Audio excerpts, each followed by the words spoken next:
Good morning, friends. This is Tracy Brown, your somatic nutrition therapist and attuned eating expert. And today we are going to talk about when you get in a food rut, what to do. Now, typically, I'm not an advice giver. I'm building relationship and kind of figuring this process out together is way more my style. But I will say that sometimes we just need to hear a different idea to like, oh, I can do that. So I hope this won't be too complex for us today. But oftentimes when we're in a food rut,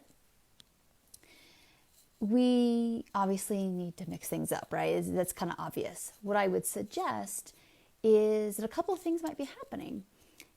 It's where you shop. So for example, if you're going to the same grocery store and buying the same staples and you've been doing the same thing, I don't know, for the last year, it's probably time to just choose a different grocery store, to choose some different products, some different brands, different cuts of meat, different flavors of things, whatever it is that your eating style is to pick something a little bit different, but that's close enough to where you think, I'm probably going to like this. Number two is that a lot of times, and I see this really, really commonly, is that you've been on these really intricate diet programs, and so and they basically force you, if you want to do it right, to like cook everything from scratch and cook all the time and meal prep. So, all your appropriate grains and your appropriate vegetables and blah blah blah.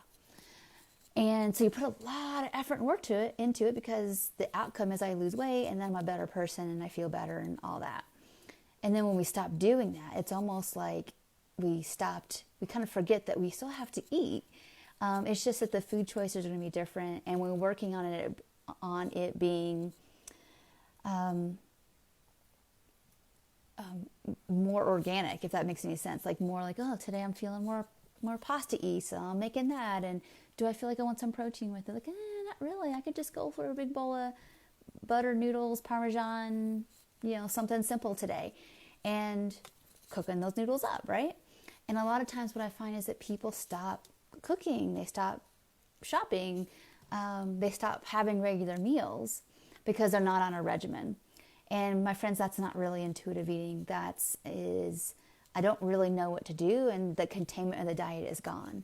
So something really important to think about is we still want to eat regularly. We still want to eat regular meals and snacks. And again, that depends on your eating style and even what you want to see yourself do. There's a lot of times where when the structure of dieting is gone, we don't know what kind of eater we are. We don't have our own eating identity, and we don't know what to do. So go back to the basics. Like hopefully a lot of us would have had when we were young as breakfast, lunch, dinner, maybe some snacks.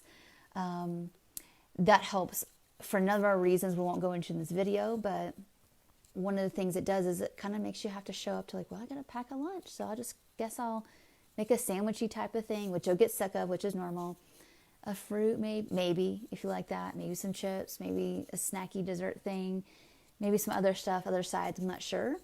But we start to think in meals again, but it's just not your diet meals, right?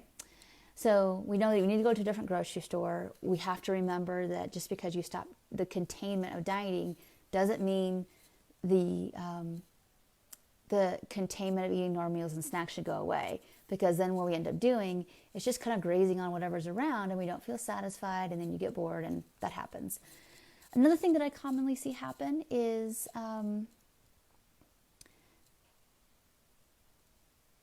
just kind of from all of that, getting burned out with cooking and all the prep and all the work that comes from adulting. Adulting is work, to regularly put food on the table and use this option first because you bought that first and it's going bad first, and what you're going to do with it. And it takes some time.